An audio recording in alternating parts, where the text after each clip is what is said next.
우리 3장 앞부분에 2장 마지막 부분에 23절부터 25절을 먼저 좀 보겠습니다. 거기 보면 6월절에 예수께서 예루살렘에 계시니 많은 사람이 그의 행하시는 표적을 보고 그의 이름을 믿었으나 라고 되어 있죠. 자, 앞에 예수님이 6월절 날 예루살렘에 오셨고 특히 성전 증화 사건이 그 6월절 내에 있었던 일이었습니다. 우리에게는 6월절 날 사건이 몇 개 기록되어 있지 않지만 실제로는 6월절 기간 동안에 절기 동안에 많은 기적을 표적을 행하셨다는 거예요. 많은 표적을 주님이 행하셨다라고 이야기하죠. 그리고 그 표적을 보고 그의 이름을 믿었으나 라고 표현하고 있고 24절에 예수는 그의 몸을 그들에게 의탁하지 아니하셨으니 라고 이야기합니다. 자, 6월절 날 예수님이 예루살렘에 오셨고 많은 표적을 행하셨어요. 많은 기적을 행하셨습니다. 표적의 목적이 있다 그랬죠. 표적은 사인이라 그랬습니다. 쉽게 말하면 어딘가를 가리키는 거죠. 우리나라 속담에도 그런 표현이 있죠. 어떤 사람이 달을 이렇게 가리키는데 가르쳐야 될 달은 쳐다보지 않고 손가락을 쳐다본다 그런 사자성어 같은 게 있잖아요. 똑같은 거예요. 표적은 표적 자체가 중요한 게 아니요. 무료로 걸었다, 사람을 살렸다 하나도 중요하지 않습니다. 그 표적이 뭘 가리키냐는 거죠. 이 표적을 행한 예수가 도대체 누구냐를 말하고 싶어 하는 게 표적의 목적인 것이죠. 그래서 예루살렘에 올라오셔서 많은 표적을 6월절 기간 동안에 행하셨다라는 거죠. 그래서 그 예수님이 행하신 표적을 보고 그의 이름을 믿었다라고 이야기하고요.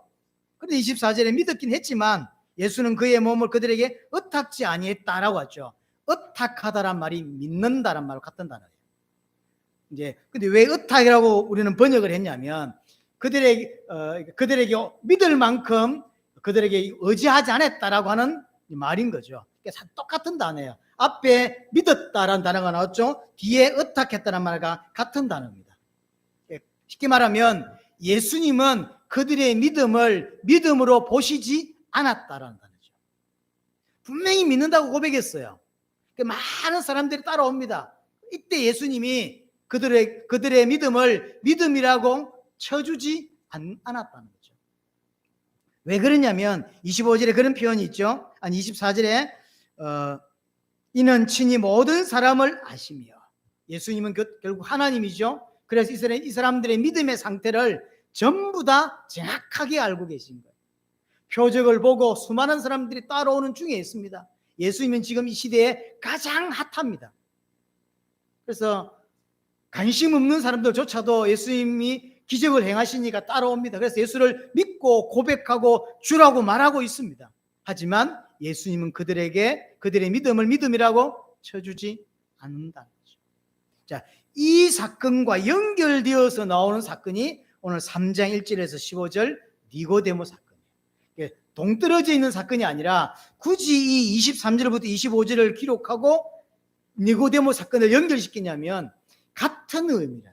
그래서 3장 1절에 보면 그런데라고 하죠. 그런데. 그래서 니고데모는 동떨어져 있는 사건으로 기록되고 있는 것이 아니라 지금 연결되어져서 계속 나오는 사건입니다. 자, 니고데모는 어떤 사람이냐면 바리새인이라고 되어 있죠. 바리새인 중에 니고데모라 하는 사람이 있었다라고 이야기합니다. 바리새인은 언제 우리에게 부정적인 이미지가 강하죠. 왜냐하면 예수님이 하도 강하게 야단을 쳤기 때문에 완전히 지옥 백성으로 여겼기 때문에 우리에게는 부정적이지만 실제 유대인에게는 그렇지 않습니다. 굉장히 존경받는 그룹이 유대인 그룹이에요. 유대교라고 하는 종교가 계속 변질되고 타락합니다. 여기에서 빠져나와서 우리만이라도 올바르게 하나님을 믿자라고 빠져나온 팀, 이게 바리새인이에요. 그래서 바리새인의 뜻은 분리하다라는 뜻이에요. 기본 정통적인 종교 유대교에서 분리해서 나와서 하나님을 올바로 믿자라고 하는 거죠. 올바로 믿으려면 어떻게 해야 되겠노? 율법 제대로 알고 지켜야 되지 않겠냐? 그래서 율법을 굉장히 사수하고 율법을 철저하게 지키는 그런 사람들이 유대인입니다. 다른 표현은 경건한 사람들을 표현할게요. 도덕적으로, 윤리적으로, 그 다음에 신앙적으로 굉장히 앞서 있고 존경받는 사람이 바리새인이라고 하는 거죠. 쉽게 말하면 하나님 위해서 몸부림치는 사람들이라는 거예요. 이번 주에 홍강희 선교사가 이제 콜롬비아를 갔죠. 근데 좀 생각을 해보면 홍강희 선교사 나이가 이제 겨우 30 넘었어요. 우리 자녀들 30 이제 넘은 친구들이 있잖아요. 홍강희 선교사 겨우 30 넘었고 이제 아기 태어난 지 2달 반밖에 안 됐어요. 그 아기를 사모님께 맡겨놓고 6개월 동안 밖에 나가서 사역한다고. 그리고 6개월 후에 들어와서는 이제 그 아기 데리고 다시 나갈 거란 말이에요. 이게 일반 사람들이 할 수 있는 일이냔 말이에요. 안 그래요? 요즘 한국에서 30 먹은 사람이 그런 일을 합니까? 안 한다고. 그런데 많은 걸 양보하고 아무도 반기지 않지만 세계복음화 해야 된다는 그 생각이 깊이 들어왔기 때문에 이제 자식 태어난 거 2달밖에 안 됐는 그거 맡겨놓고 사모님께 맡겨놓고 그러고 이제 가는 거예요. 어려운 일이에요. 우리가 볼 때는 홍 목사님이 나갔는갑다 이렇게 생각하지만 굉장히 어려운 거예요. 사실은 중간중간에 보고 싶을 때 많겠죠. 어떨 때는 메시지에 환영하지 않겠죠. 그래서 말할 수 없는 많은 어려움들이 있겠죠. 그럼 6개월 동안 계속 콜롬비아로 해가지고 남미로 중미로 계속 사이 6개월 동안 할 거란 말이죠. 이 바리새인들이 우리가 볼 땐 요거들 먹는 사람들이지만 실제로는 그렇지 않습니다. 정말 하나님을 위해서 몸부림치는 사람들이었어요. 그래서 당시 예수님 당시에 바리새인이 한 6,000명 정도 있었다라고 기록에 나와 있습니다. 이 바리새인의 대표적인 인물 우리가 한 사람 알고 있죠. 그게 바울이에요. 빌립보서에 보면 바울이 자기의 행동을 어떻게 평가하죠? 율법에 흠이 없는 자다라고 평가하죠. 아니 어떻게 살아 율법에 흠이 없을까요? 여러분 그리 살아보셨습니까? 바울이 그렇게 살았던 사람이에요. 율법에 흠이 없는 사람. 그렇게 사는 사람들이 바울뿐만 아니라 니고데모도 그렇게 사는 사람이에요. 그래서 도덕적으로 윤리적으로 신앙적으로 또 말씀 앞에 철저하게 끼어지고 내려놓고 하나님 앞에 살고자 몸부림치는 사람들, 그러니 존경받는 거예요. 대부분 사람들이 그렇게 살지 않습니다. 그렇지 않습니까? 요즘은 교회도 잘 안 나오려고 하는데 요즘도 순교하는 자들이 있잖아요. 파키스탄은 지금도 순교하고 있고 아프리카는 지금도 순교하고 있습니다. 제가 작년에인가 본 아프리카 어떤 지역에는 목사님하고 사모님하고 성도 6명인가 불태워 죽인 걸 내가 봤거든요. 지금도 순교해요. 예수 믿는다는 그 이유 하나만으로 대나무를 쪄가지고 대나무 세워놓고 대나무를 이렇게 엄청 집두임에 세워놓고 불을 지르더라고요. 그리고 타 죽었어요. 또 한 사람은 칼을 들고 목을 치는 걸 제가 봤거든요. 이게 이슬람 이게 한번 코란인가 뭐 갖다 놓고는 한 번만 말하면 내 살려주겠다는데 그렇게 안 하고 그냥 죽더라고요. 목을 이렇게 내는데 이거 칼을 치니까 이게 머리가 또르르 굴러가더라고요. 지금 그리 사는 사람이 전 세계에 있다니까요. 어떤 사람은 교회도 안 나오는데 그렇잖아요. 지금 사실 니고데모라고 하는 사람은 굉장히 하나님을 위해서 열정이 있고 열심이 있고 눈물로 하나님 앞에 살고자 하는 그런 사람이에요. 니고데모, 바울 이런 사람들. 요세푸스라고 하는 역사학자가 있습니다. 이 사람이 쓴 책 중에 아주 유명한 책이 고대사라고 하는 책이에요. 제가 다 읽어보지는 못했는데 제가 한참 저 책을 사야 되겠다라고 했다가 이제 시간이 지나면서 사지 못했던 책 중에 하나가 고대사예요. 그 고대사에 이 니고데모의 가문이 나와요. 이게 상당히 유명한 가문이었어요. 우리가 볼 땐 신약성에 딱 3번 나오거든요. 3번. 마지막에 예수님이 십자가에 죽고 나서 장례를 치를 때 아리마대 요셉이라는 사람과 이 니고데모가 그 시체를 가져다가 장례를 치는 장면이 나오죠. 그래서 3번밖에 나오지 않지만 성경에는 역사책에 기록될 만큼 유명한 가문이 이 니고데모 가문이라고 하는 사실.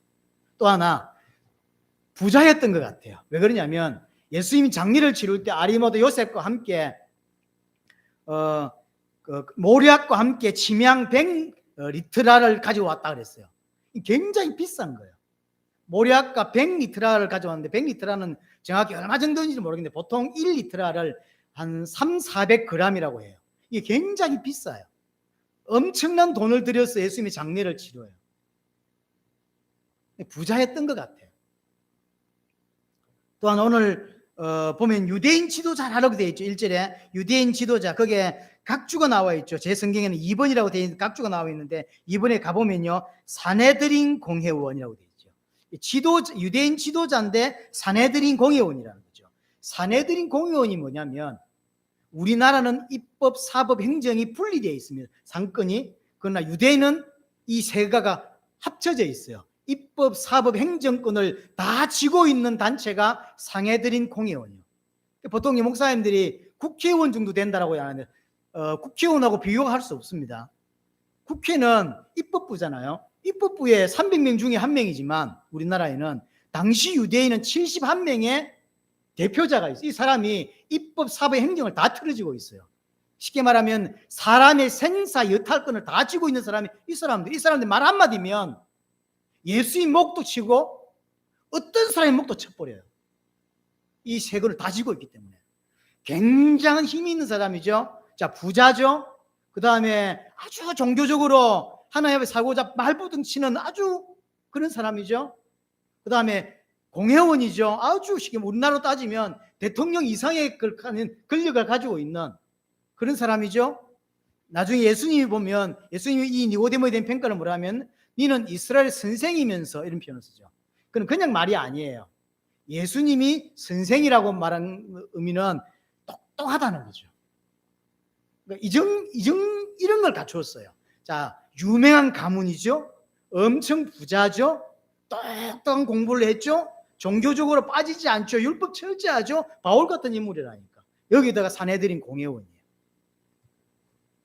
이만한 걸 갖춘 사람이 유대에 없단 말이에요. 이 사람이 지금 예수님을 찾아오는 것입니다. 여기서 봐야 될 게 뭐냐면, 니고데모는 어떤 입장으로 오는 거냐면 바로 유대인의 대표 입장으로 예수님을 만나러 오는 거예요. 그래서 유대인 중에 가장 신앙 좋은 사람 니고데모, 이렇게 보시면 돼요. 이게 바울, 니고데모 이런 사람들은 당시 석학일 뿐만 아니라 하나님 앞에서 신앙으로만 따져도 가장 위에 있는 사람이에요. 바울도 그랬고 니고데모도. 그래서 오늘 요한이라고 하는 사람이 이걸 기록하면서 어떤 입장에서 이걸 대조시키고 있냐면, 유대인의 대표요, 신앙의 대표요. 유대인의 대표이면서 신앙의 대표로 예수님을 찾아온 것입니다. 자, 밤에 찾아왔습니다. 물론 이제 시간적으로 밤에 찾아온 게 맞아요. 그러나 여기서 밤이라고 하는 것은 니고데모의 영적인 상태를 말해주고 있는 거예요. 영적인 상태를. 이런 기록들이 좀 있어요. 요한복음에 보면 예수님을 팔고 뭐 이런 사건 나올 때 그때가 밤이었더라, 이런 표현을 쓰거든요. 그건 밤이라고 하는 자체가 중요한 게 아니었어요. 그럼에도 불구하고 왜 밤이라고 하냐면 상황을 그렇게 설명하는 거예요. 어두워진 상황, 영적인 것이 다 무너져 버린 그런 상황, 그걸 설명하고 있는 거예요. 지금 니고데모의 영적인 상태는 예수님이 볼 때 어두움에 처해 있는 상황이다. 모든 것을 다 갖추었어요. 인간이 갖출 수 있는, 유대인이 갖출 수 있는 모든 걸 갖춰져 있지만 영적으로는 어두운 상태, 영적으로는 소경, 마치 오전 예배 때 이삭과 같은. 육신적으로는 부자죠, 유명한 가문이죠, 학자죠, 또한 종교적으로도 열심히 있죠. 그래서 바리새인이라는 칭호를 받고 율법이 흠이 없는 살았던 이런 사람이었어요. 그러나 이렇게 많이 가졌지만 구원하고 상관이 없는 사람이 니고데모. 자, 오늘 2절에 보면 이 니고데모 예수님을 찾아왔는데 예수님 앞에 한 고백 한번 보세요. 그가 밤에 예수께 와서 이르되 랍비여, 우리가 당신은 하나님께로부터 온 선생인 줄 아나이다. 하나님이 함께 하시지 아니하시면 당신이 행하시는 이 표적을 아무도 할 수 없습니다. 자, 이 고백을 볼 때 지금 니고데모는 예수님이 표적을 봤을까요, 안 봤을까요? 봤다는 거죠.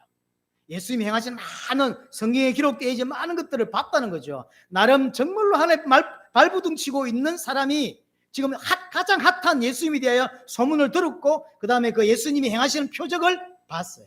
보고 나서 하는 고백이죠. 당신은 하나님께로부터 온 선생이고, 왜냐하면 하나님이 함께하지 아니하면 이런 표적을, 이런 기적을 행할 수 없기 때문이다라고 이야기합니다. 정확히 봤죠. 분명히 지금 니고데모는 예수님을 대해서 정확하게 알고 있습니다. 하지만 이 니고데모의 고백은 성경에서 말하는 믿음의 고백은 아니에요. 분명히 구원받지 않고도 예수님을 잘 알 수 있습니다. 그렇죠? 구원받지 않고도 예수님에 대해서 얼마든지 알 수 있습니다. 전 세계 교회 안에 예수님 이름 부르면서 지옥 가는 사람들이 분명히 있다니까요. 예수님이 행하시는 표적도 받고 예수님이 주시는 기적도 보고 응답도 받을 수 있습니다. 한국 교회 안에서 예수 이름으로 기도해서 응답받는 많은 사람들 중에서 지옥 갈 수 있다는 걸 아셔야 돼요. 목사 중에서 예수를 전파하겠다고 인생을 그 목사 중에서 일평생 목사로 살면서 결국은 지옥 갈 수 있다는 걸 아셔야 돼요. 니고데모가 딱 그런 사람이에요. 종교적으로 잘 갖췄고 그래서 예수님이 행하시는 표적을 딱 보고 하나님이 보낸 자가 맞다. 그리고 하나님이 함께한다 라고 하는 걸 알았어요. 하지만 예수가 정확하게 누군지는 몰라요.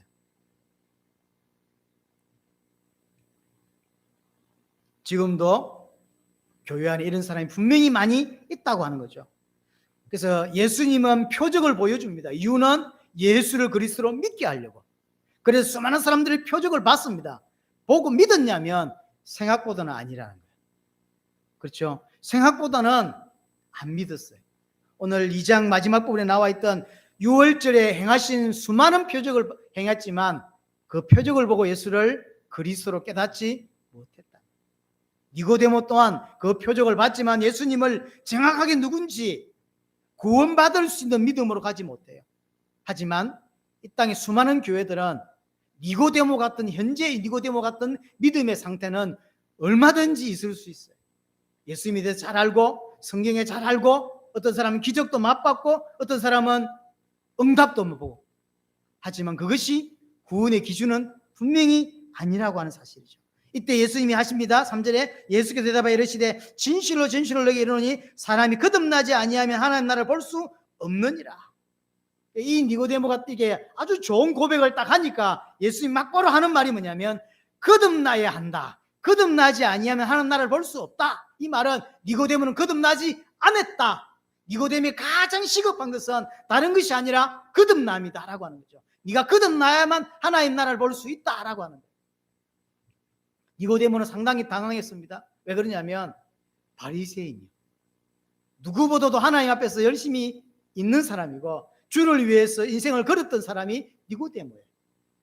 그래서 예수님이 행하시는 표적을 보고 궁금한 게 생겼고 그래서 이제 만나러 온 건데 예수님이 첫 한마디 예수님이 향하여 고백 한마디 했는데 예수님이 첫 마디가 뭐냐면 너 구원이 필요해. 너 거듭나야 돼. 내가 거듭 안 났어? 이런 거. 내가 거듭 안 났어? 내가 구원 못 받은 거야? 이게 말이 돼? 아니 저 김지사가 구원 이해할 수 있어. 그럼 내가 구원을 못 받았단 말이야? 내가 이런 거예요. 지금 니고데모는 굉장히 당황했습니다. 내가 곧 죽어도 하나님 앞에 생명 거는 사람이고 다른 건 몰라도 율법에 철저하게 율법 지키며 율법 어기지 않고 살았던 난데 또 하나 잘생기게 타락한 그 유대교에서 빠져나와서 분리되어 나와서 바리새인이다라는 칭호를 받으며 살고 있는데 얼마든지 타락할 수 있고 얼마든지 힘을 가지고 있는 엄청난 사람인데 그렇게 살지 않고 하나님 앞에 발부둥치며 살고 있는 나를 보고 구원을 받았다? 지금 말하면 대한민국 최고의 신학자가 누군지 모르겠는데 대한민국 최고의 신학자에게 당신 구원받아야 돼라고 하는 거예요. 그러면 가만히 있을까요? 누가 가만히 있겠어요? 그렇죠? 우리가 해외에서 복음 전할 때 가끔 듣는 말 중에 딱 이 말이에요. 그럼 우리는 구원 못 받단 말입니까? 이렇게. 못 받단 말이 아니라 알 수 없어요. 그러니까 예수를 그리스도 믿어야 된다라고 이야기하는 것이지 그랬더니 지금 당신들이 하는 말은 우리 구원 못 받는 거 아닙니까? 우리는 그런 말 안 했다. 지금 계속 벌어지는 일이에요. 지금 니고데모는 당당하게 예수님을 어떤 사람들은 니고데모의 모습을 보고 신앙에 대한 많은 고민 때문에 왔다라고 주장하는 사람도 있고요. 반대로 보는 사람도 있습니다. 쉽게 말하면 나만큼 하나님 잘 믿는 사람이 있으면 나와봐 이런 거예요. 지금 가장 핫한 예수님께 와서 한판 붙으러 왔다라고 주장하는 학자들도 있어요. 어떤 상태인지 정확하게 모르지만 지금 니고데모가 가지고 있는 많은 것들, 특별히 조금만 생각을 바꾸면 엄청난 것들 누릴 수 있고 타락할 수 있는데 그걸 하지 않고 지금 건전하게 살고 도덕적으로 하나님 잘 살고 있죠. 그런데 예수님이 너 구원이 필요해, 너 거듭나야 되라고 한단 말이에요. 이 말은 지금까지 쌓았던 모든 것들이 전부 다 소용이 없는 무용지물이 되어버린단 말이에요. 이게 엄청난 일이에요. 지금까지 니고데모는 엄청난 열심과 하나님 앞에서 발부둥으로 살아왔는데 그것이 아무 소용이 없다라고 말합니다. 그러나 생각보다 니고데모 같은 사람들이 교회 안에 생각보다 많습니다. 난 하나님의 백성이야 라고. 기본적으로 유대인은 하나님의 백성이라고 생각해요. 유대교 사람들은.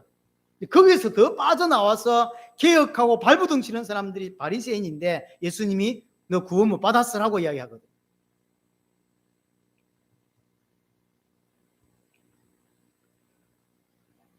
사실 니고데모를 능가할 만한 성도가 몇 명 있겠습니까?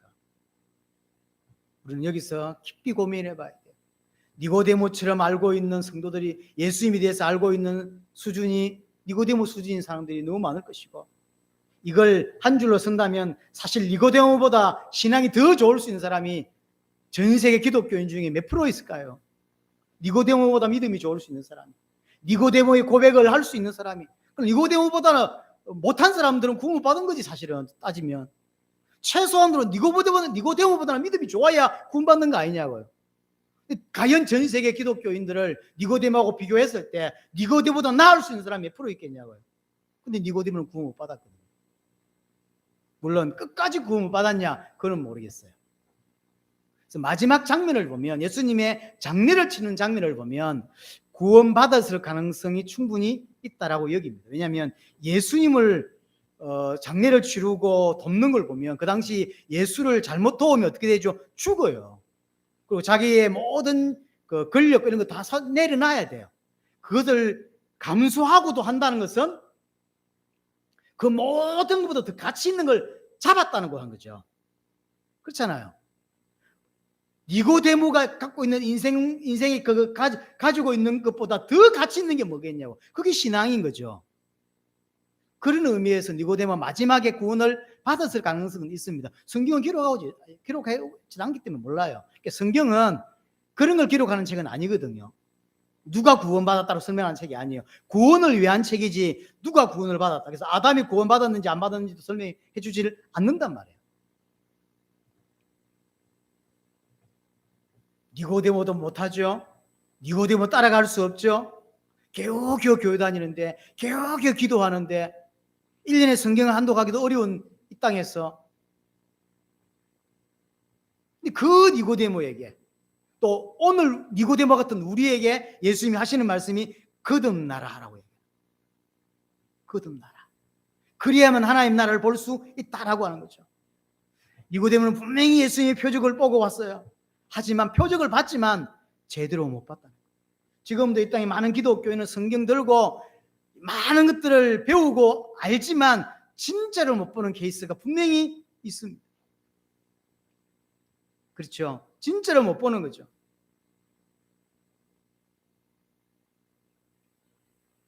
우리는 성경을 통해서, 특별히 주일 예배를 통해서 볼 걸 제대로 봐야 합니다. 껍데기만 보면 안 되죠. 니고데모는 분명히 예수님의 표적을 봤어요. 기적을 봤습니다. 하지만 그 기적만 봤지 이 예수가 누군지를 못 본 거예요. 우리는 말씀을 통해서, 예배를 통해서 정말로 그리스도가 필요한 인간의 문제를 봐야 합니다. 왜 수많은 기독교인들이 예수 믿고 힘이 없냐면 정말로 내가 가진 문제가 뭔지를 못 보기 때문이에요. 정말로 내 죄가 지옥 갈 만큼 큰 문제가 맞죠? 정말로 내 죄가 하나님의 인간이 되고 인간이 되신 그분이 나를 위해 죽어야만 해결될 만큼 그만큼 심각한 문제야 라는 부분에 안 보이는 거예요. 그래서 예수 믿는 것도 계시지만 예수가 왜 필요해 라고 하는 이 부분도 계시예요. 사실은 이게 보여져야 돼요. 이게 보여져야 돼요. 왜 내게는 그리스도가 필요해 라는 게 깊이 보여져야 여러분이 하나님 앞에 무릎 꿇을 수 있고요, 그리스도를 정말 붙잡을 수 있어요. 근데 이게 안 보여져요. 정말로 내 죄가 지옥 갈 만큼 크다 이렇게 안 보여지니까 예수를 붙잡는 것도 힘이 없을 뿐만 아니라 아무것도 아닌 거예요. 내 죄가 이래. 근데 이 죄는 내가 해결할 수 없기 때문에 그리스도가 필요한 거란 말이에요. 그리스도는 하나님의 능력이고 하나님의 지혜죠. 그리스도의 행하시는 십자가 부활만이 사단과 죄와 하나님의 단절된 문제, 인생의 모든 문제를 단번에 영원히 해결할 수 있단 말이에요. 이게 전부 계시예요. 그래서 우리는 교회 다니면서 정말로 볼 걸 봐야 됩니다. 그렇죠? 정말로 인생의 문제가 문제를 착하게 봐야 돼요. 사단으로 인하여 범죄하여 하나님과 단절되었어요. 단절되었기 때문에 행복하지 않고 단절되었기 때문에 수많은 것을 가지고도 불행할 수밖에 없고 그럴 수밖에 없는 거예요. 이것은 내 스스로 구원받을 수 없는 문제예요. 하나님이 그리스도를 약속하셨고 그리스도가 오셔야만이 이 문제를 해결할 수 있는 것이고 그리스도가 오셔서 십자가와 부활만 이 사건을 해결할 수 있는 거예요. 그래서 예수님의 십자가와 부활 사건은 사실은 지구 생기고 제일 큰 사건이에요. 그 사건 아니면 절대로 인간은 구원받을 수 없어요. 그렇죠? 엄청난 사건이에요. 그래서 복음이 크게 보인다고 하는 건 이런 것들이 선명하게 보이는 거예요. 이런 것들이 내 가슴을 계속 치는 거예요. 처음에는 눈에 들어오지 않다가 어느 순간 그리스도가 필요한 인생의 문제가 보이기 시작하고요. 그렇죠? 처음에는 누구 따라 교회를 왔다가 어느 순간 죄가 보인다고. 어느 순간 그리스도가 보이고 그래서 내가 구원받는 거구나 하는 게 보이는 거죠. 그 십자가 부활을 통해 행하신 것이 어떤 것인지가 보이는 거죠. 사단의 문제와 죄의 문제와 하나님의 단절된 문제와 그로 인해 발생된 수많은 문제들이 다 그리스도께 짊어지셨구나라는 게 보이는 것이죠. 이걸 봐야 되는데 니고데모는 기적만 봤고 그렇죠? 표정만 봤어요. 어떤 사람들은 교회 다니면서 응답만 받고 많은 기적을 체험하기도 합니다. 하지만 그거와 구원은 다른 문제죠. 자, 이 예수님이 거듭나야 된다라고 하는 이 거듭난다라고 하는 각주를 보시면 제가 가진 성경에는 각주가 따로 나와 있는데 거기 뭐라고 되어 있냐면 위로부터라고 되어 있죠. 이 거듭난다는 말은 아노덴이라는 뜻인데요. 정확한 원어로 따지면 위로부터라는 뜻이에요. 그래서 구원은 위로부터 받는 거예요. 내가 뭘 한다고 할 수 있는 게 아니에요. 하나님의 은혜로 하나님의 기름 부음으로만 가능한 것이죠. 그래서 자신의 노력으로 받을 수 없는 게 구원입니다. 그래서 에베소서 2장에 선물이라고 표현합니다. 그래서 이거 거듭난다라고 하는 이 부분이 사실은 이게 수동태로 기록되어 있죠. 내가 거듭나는 게 아니에요. 하나님의 은혜를 부어주셔야 되고 성령이 역사하셔야 되고 하나님이 계시해 주셔야만 믿을 수 있는 사건입니다. 그래서 거듭남은 하나님으로부터 온 재창조의 역사라고 하는 사실이에요. 자, 어떻게 거듭납니까? 5절이죠. 예수님께서 대답하시되 진실로 진실로 내게 이르노니 사람이 물과 성령으로 나지 아니하면 하나님 나라에 들어갈 수 없다. 어떻게 거듭나면 물과 성령으로 거듭난다라고 하죠. 여기서 이제 원어대로 따지면 물 곧 성령이래요. 근데 우리는 강조하기 위해서 물과 성령이라고 했어요. 그래서 같은 단어예요, 사실은. 물, 원어대로 번역하자면 물 곧 성령. 물은 뭘 가리키죠? 성령을 가리킨다는 거죠. 자, 에스겔 36장을 한번 가볼게요. 구약 성경 에스겔 36장입니다. 36장 25절 보세요. 36장 25절에 보면 맑은 물을 너에게 뿌려서 너희로 정결하게 하되 라고 이야기하죠. 26절에 또 새 영을 너희 속에 두어 맑은 물로 정결케 하는데 그러면서 문장을 바꿔서 새 영을 너에게 주는데 그 새 영이 우리를 정결케 하고 새로운 마음을 주죠. 물과 성령을 같이 보고 있는 거죠. 물 곧 성령이라고 하는 뜻이고요. 다시 돌아와서 요한복음 7장을 가볼게요. 요한복음 7장 37절입니다. 명절 끝날 곧 큰 날에 예수께서 서서 외쳐 이르시되 누구든지 목마르건 내게로 와서 마시라. 나를 믿는 자는 성경의 이름과 같이 그 배에서 생수의 강이 흘러나리라. 생수의 강이 흘러나는데 39절에 이는 그를 믿는 자들이 받을 성령을 가르쳐 말씀하신 것이라. 자, 생수의 강이 곧 뭐죠? 성령이라는 거죠. 여기서 물은 뭐란 말이죠? 성령을 말해요. 그래서 물 곧 성령이란 말이에요. 구원은 성령의 거듭남, 물과 성령의 거듭남으로 말미암아 받습니다. 죄인은 성령으로 거듭나지 않으면 절대로 하나님 나라에 들어갈 수 없다라고 하는 말이죠. 마치 이게 어떤 의미냐면 7절 다시 요한복음 2장으로 돌아갔어요. 3장으로 돌아갔어. 8절입니다.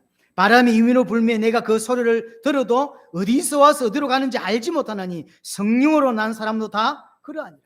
분명히 구원을 받았어. 근데 그걸 설명하려면 설명할 수 있다 없다? 없다 말이에요.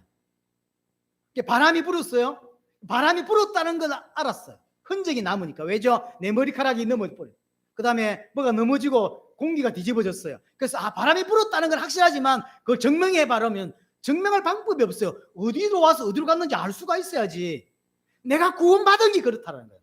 분명히 구원받은 게 흔적이 남고 분명히 확실히 내가 구원받은 게 맞아. 그러나 그걸 구원을 설명하려고 하니까 설명할 방법이 없어요. 구원이 이와 같다 이 말. 바람이 어디로 불어서 어디로 가는지 우리가 설명할 수 없고 증거할 수 없듯이 우리의 구원이 그래요. 분명히 내가 구원을 받았어요. 그러나 언제 받았는지 그게 어떤 시간에 받았는지 모르겠어요. 어떤 사람들은 몇 월 며칠 이렇게 말하는데 그건 어떤 계기가 있으니까 그렇고요. 대부분의 사람들은 그 계기가 애매합니다. 어느 순간 눈이 열렸어요. 어느 순간 믿어지는 일이 벌어졌어요. 그게 모른다니까 지나고 나서 내가 알게 된 거죠. 이걸 내가 어떻게 믿어졌지? 이런 일이 벌어진다. 또 그렇게 시작됐던 게 점점 이게 더 명확해지기 때문에 정확하게 돌아보면 그게 정확하게 내가 믿어진 게 언제지? 이거 잘 몰라요. 똑같으면 그게 구별이 가능하지만 점점 성장해 가거든요. 그러니까 어느 시점부터 이제 그걸 정확하게 찝기가 힘들어요. 그런 거죠. 또 이와 같은 거죠. 구원의 과정이 이와 같은 우리에게 이 구원을 주시기 위해서 14절에 보세요. 모세가 강야에서 뱀을 든 것 같이 인자도 들려야 하리니. 우리에게 구원을 주실 것인데 그 구원은 성령으로 말미암아 거듭나야 된다는 거죠. 물과 성령으로 거듭난단 말이에요. 물과 성령으로 거듭나기 위해서 예수님이 행하신 게 뭐냐면 모세가 뱀을 든 것 같이 인자가 들려야 한다. 예수님이 십자가 지셔야 된다라고 하는 거죠. 우리의 구원을 위해서 예수님은 십자가 지셔야 되는 거죠. 예수님의 죽으심으로만 인간의 문제를 해결할 수 있고 우리를 건질 수 있는 것입니다. 한마디로 예수님은 죽기 위해서 오신 분이죠. 예수님의 죽으심을 통하여 히브리서 2장 14절에 말한 대로 죽음을 통하여 죽음의 세력을 잡은 자 곧 마귀를 없이 하셨다. 죽음을 통하여 사단의 문제가, 죽음을 통하여 죄의 문제가, 죽음을 통하여 하나님과 단절된 문제가 해결된 거죠. 얼마만큼 해결됐습니까? 단번에 영원히 온전케 했다. 예수의 죽으심으로. 우리의 구원을 위해서 예수님이 죽으신 것입니다. 15절에 이는 그를 믿는 자마다. 그래서 예수님이 죽으셨어요. 누구란 말입니까? 그리스도란 말이에요. 그래서 예수를 그리스도로 믿으면 뭐랬죠? 영생을 얻게 된다. 그래서 믿으면 구원을 받는 거예요. 그냥 예수를 믿는 것이 아니라 왜 예수를 믿죠? 그가 그리스도이기 때문에, 그리스도가 되셔서 십자가와 부활로 인생의 모든 문제를 끝내시기 때문에 예수를 믿는 거예요. 예수는 그리스도이기 때문에 우리가 믿는 것입니다. 그리스도가 아닌데 왜 믿겠어요? 이 모든 것이 결국 하나님의 사랑에 포함되는 거죠. 16절에 하나님의 세상을 이처럼 사랑하사 독생자를 주셨으니, 이 모든 가정의 원인이 뭐냐면 하나님의 사랑이었다는 거예요. 하나님이 사랑하셨고 그래서 우리를 작정하셨고 그래서 성령의 기름 부음을 주셔서 우리를 건지시기로 하셨는데, 이 모습은 마치 바람이 불어서 가는 모습과 사실은 설명하기 어려운 거예요. 이 구원을 두고 주님은 십자가 지셨다는 거죠. 왜 십자가 지셔야 되면 인간의 문제를 끝내시려고. 그분이 예수예요. 그래서 예수를 그리스도로 믿을 때 구원받고 이 모든 것은 결국 하나님의 사랑으로 출발되었다라고 하는 거죠. 이 니고데모 사건을 가지고 예수님이 우리에게 구원에 대하여 설명하고 있는 것입니다. 더 정확히 말하면 스스로 구원받았다, 스스로 나는 하나님 앞에서 완전하지는 못하지만 그래도 나는 괜찮아, 나는 하나님의 백성이 맞아, 나는 하나님 자녀야, 난 영접했어 라고 하는 사람들에게 주시는 메시지. 나는 30년 동안 교회를 다녔고, 나는 직분이 멀었고, 나는 옛날에 방언도 했었고, 나는 하나님의 특별한 은혜를 받은 사람이야, 나는 구원받았어 라고 하는 엉터리 믿음을 가진 수많은 사람들에게 하나님이 이 시대에 주시는 메시지가 니고데모 메시지. 그래서 올바르게 알고 성경을 통해서 올바르게 눈 열려서 올바르게 믿어지고, 그래서 올바르게 신앙생활 은혜가 저와 여러분들에게 있어져야 될 것입니다.